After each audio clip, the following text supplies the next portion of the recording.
importante saber para eu dar um aceite a uma nomeação? O que é importante eu saber? Vai anotando para a gente poder fazer aqui essa avaliação aí do que a gente vai conversar. Nós fomos nomeados pelo juiz, e aí, a partir dessa publicação, abre-se um prazo aí para o aceite da nomeação. Nós estamos nesse momento. Então, nesse momento desse espaço para a gente aceitar essa nomeação, o que é importante a gente saber para dar o aceite a essa nomeação? Vamos lá, quem arrisca falar aí? No caso, a primeira coisa é entrar nos autos do processo para entender primeiro antes de dar o aceite, é isso, né? Seria o 0 aqui, assim, entrar nos autos do processo, sim. Saber se o objeto da perícia, se você tem as qualificações para fazer a perícia. Perfeito. Se é grafotécnico, documentoscopia. Perfeito. Então, saber se, pelo menos, a perícia ela foi designada ao profissional correto, né? Então, é uma perícia de grafotécnica. Então, como a gente está tratando o assunto aqui como grafotécnico, então nós vamos colocar aqui, ó, se a perícia, né? A perícia é grafotécnica. E aí, o 2 aí? Quem mais se arrisca? Precisa saber se é justiça paga ou justiça gratuita. Ok. O tipo de justiça aí que nós vamos estar trabalhando, justiça paga, gratuita, ou posso colocar aqui mista? Isso.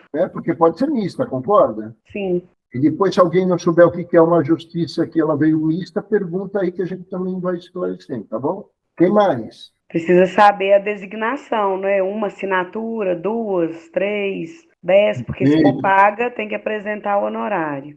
Tá, então vamos lá. Primeiro de tudo, saber quantas a perícia de quantas assinaturas, né? Isso. Ó, nós estamos falando de assinatura, às vezes pode ser perícia de uma escrita, tá? Vocês vão receber, às vezes, para fazer uma perícia numa carta, tá?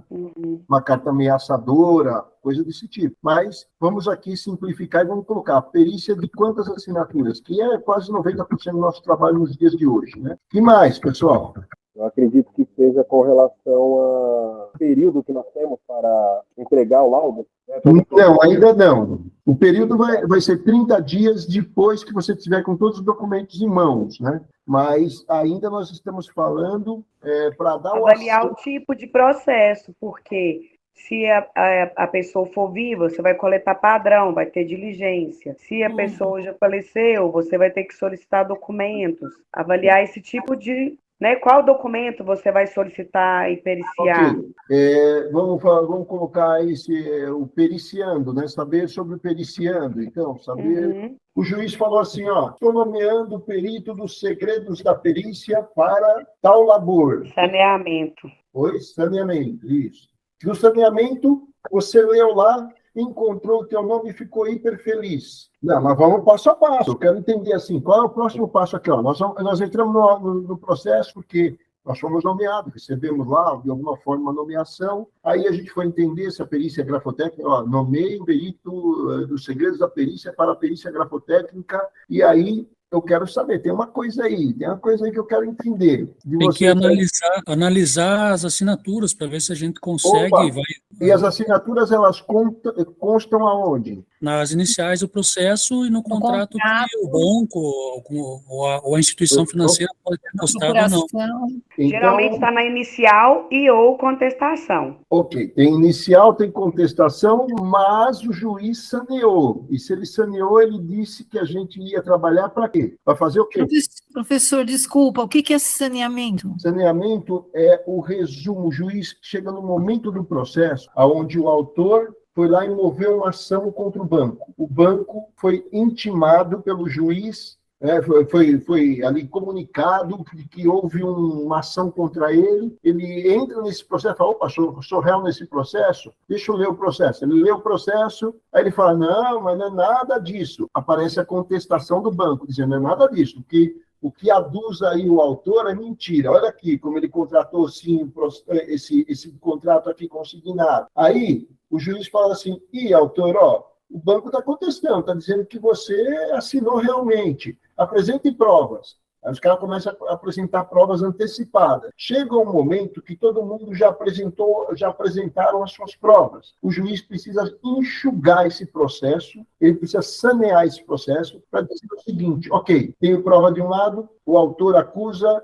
esse se defende, eu quero entender agora, tecnicamente, se essa assinatura existiu ou não existiu. Chama o perito. Então, no saneamento é onde o juiz ele resume tudo isso que eu falei para você de uma forma bem sintetizada. O autor dessa ação entrou pedindo não sei o que, não sei o que, não sei o que, o banco, por sua vez, fez isso, e aí eu pedi para que produzisse prova, eles produziram essa prova, o outro produziu essa prova, contestou assim, e agora eu aqui preciso de um perito técnico para me dizer se essa assinatura é falsa ou verdadeira, para eu poder ancorar aqui, tecnicamente, cientificamente, a minha decisão, a minha sentença. Entendi. Entendeu? Entendi. Obrigada, professor.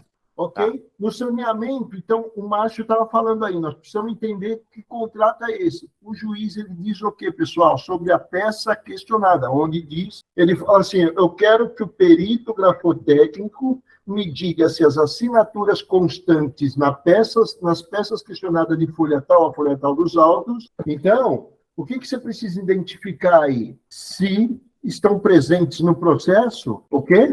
As As peças folhas das questionadas. assinaturas. Então, estão presentes no processo as peças questionadas, certo? Ou as, né? Ok? Bom, uma vez que você viu que estão lá as peças questionadas, tem mais coisa que a gente vê aí agora, hein? O que a gente precisa ver agora? Procuração e a declaração de hipossuficiência. Essa procuração e essa declaração de hipossuficiência Do autor. é do autor, perfeito? Então, ela é considerada o quê? Peça Essa padrão. padrão o quê? São os padrões naturais, né, do processo. Aí, peça padrão natural, tá ok? Natural porque o cara escreveu de forma o quê? Natural, sem Natural. imaginar... E os documentos também, que aí já vai ter, né? Um RG, um Isso. CNH. Então, vamos chegar lá, olha lá. E esses dois documentos já começam a participar, nos ajudar no quê? Nos padrões naturais, teoricamente, tá bom? Por quê? Porque foram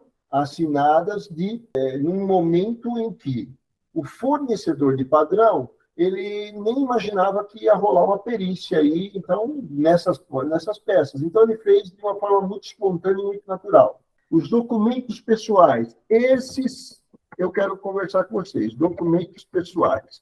Quais são os documentos pessoais aqui, pessoal? Que aparecem geralmente? CNH, Passaporte. de eleitor, às vezes eu já peguei, Passaporte. passaporte, carteira de trabalho. Perfeito. E outros? Vou colocar aí outros, tá ok? Quando aqui for o autor que colocou, dá para confiar? Não 100%. Ok. E quando for o réu? Aí não dá, não. Pior ainda. Menos ainda. Menos ainda, perfeito?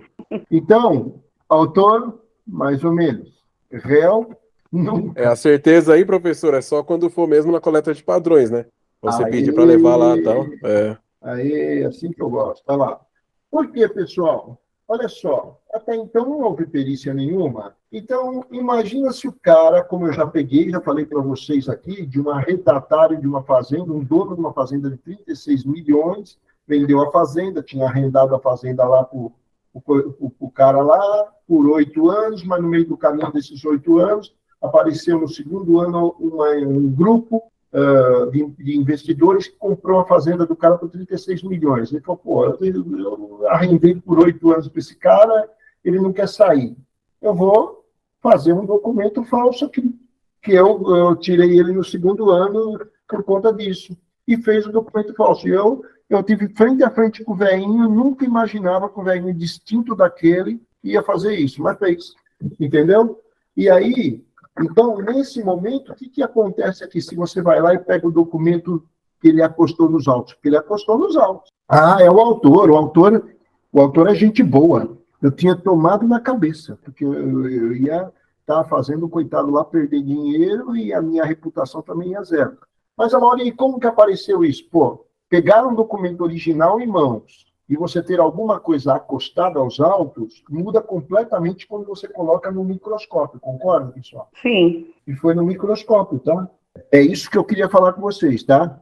Tudo isso é muito questionável. Então, por que eu estou falando isso? Porque eu peguei colegas, né, nosso aqui, dizendo assim, professor, minha nomeação veio prontinha, já tem todos os documentos, eu já vou fazer o laudo. Ele estava dando aceito à nomeação, falando que já ia fazer o laudo, porque estava tudo prontinho, estava tudo no processo. peça questionada, tem documentos, não precisa nem fazer coleta de padrões. Gente, não é assim, né? Então, vamos tomar cuidado com isso, tá bom? Bom, beleza. Pegamos os documentos, né? Pegamos as declarações, entendemos que se é justiça gratuita ou paga ou mista.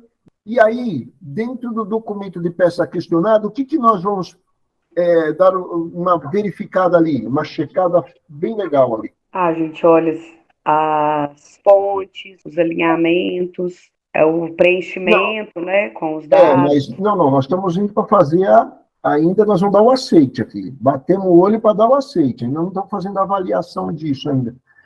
Talvez eu não consiga passar o que eu estou querendo provocar em vocês aí, mas seria o seguinte. Bom, eu abri o documento questionado. Onde você corre com o teu olho? Primeira coisa que você corre com o teu olho? Para assinatura, né? Para assinatura. Perfeito.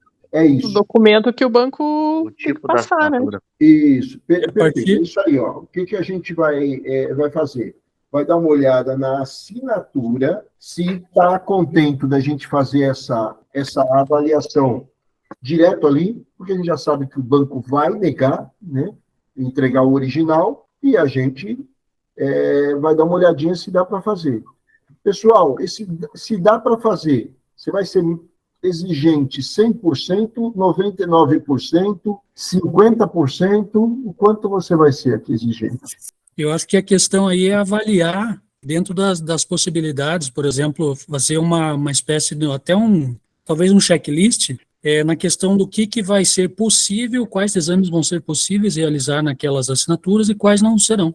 Perfeito, Márcio. É isso aí, galera. Ó, é o seguinte, você tem que pegar a assinatura, bater o olho nela lá e já ter em mente assim, cara, dá para fazer valores angulares e curvilíneos? Dá para fazer inclinação axial?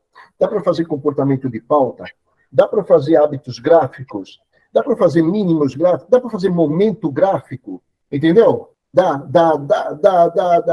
Pressão, velocidade, não dá. Opa, deixa de lado pressão e velocidade. Agora, eu tenho lá 70%, 80% dos exames que comprovam se a assinatura é autêntica ou falsa, eu vou fazer o exame. Que normalmente, numa cópia, o que você não vai conseguir fazer é talvez a pressão e a velocidade. Pressão e velocidade, talvez, porque pressão, ainda pelo traço, se ele é mais fino, mais grosso, às vezes consegue. Dá diferença. Às vezes também a velocidade, se for muito trêmula a mão de quem fez, ou o autor, ou o réu, for muito trêmula e a outra for mais veloz, você consegue ainda. Então, a cópia, ela não limita você fazer uma perícia, mas o que você não pode criar para você o momento de exclusão da perícia grafotécnica por você ser tão radical quanto o banco está sendo com você, entendeu? Entendi. Deu para entender mais ou menos isso aí? E aquilo que não for possível... Agora, a maioria delas traz um peso. Quando você termina cada avaliação, você vai ver que vai trazendo um peso para a sua conclusão pericial. Entendeu? Vai trazendo um peso. Só assim, inclinação axial, divergente. Aí você vai, valores angulares curvilíneos, divergente. Aí você vai em momentos gráficos, divergente. Sim. Hábitos gráficos, o cara começa todas as letrinhas com um gancho, o outro não. Pronto, já tem peso para uma conclusão pericial. E aí você vai lá na escalinha e coloca a escalinha lá de conclusão pericial e coloca. Uma vez, você terminando uma perícia dessa para iniciar um laudo para dar uma conclusão pericial a esse laudo, você vai colocar a sua reserva lá embaixo no laudo, que é aquela reserva que eu já disse. Se houver algum quesito suplementar, o perito, a perita, se resguarda o direito de só respondermos mediante a apresentação da peça questionada original pelo autor e deixa de se virar com o juiz. Entendeu? Entendi. Vamos evoluir aqui para a gente chegar no aceite da nomeação, tá certo? Então, nós já vimos aqui que a gente vai entrar nos autos do processo, vai entender se a perícia é grafotécnica, já vai dar para ver ali na próprio saneamento da nomeação se ela é justiça paga, gratuita ou mista. Nós vamos ver uma perícia de quantas assinaturas, porque o próprio juiz vai dizer, contrato da folha tal, contrato da folha tal e contrato da folha tal, a gente já vai entender, vai abrir esses contratos. Nós vamos saber se o periciando é vivo ou falecido, à medida que você já lê lá na inicial, né? O cara vai dizer se o cara está vivo, se não está e tal. Se estão presentes no processo as peças questionadas, você vai procurar onde o juiz falou, na folha tal. Às vezes o juiz não diz, e você vai ter que procurar do mesmo jeito. E como quando o juiz não diz aonde está? O juiz só fala assim, quero que o perito faça tal perícia, e não diz que página que é. Como que você procura isso, gente? Então você foi na inicial.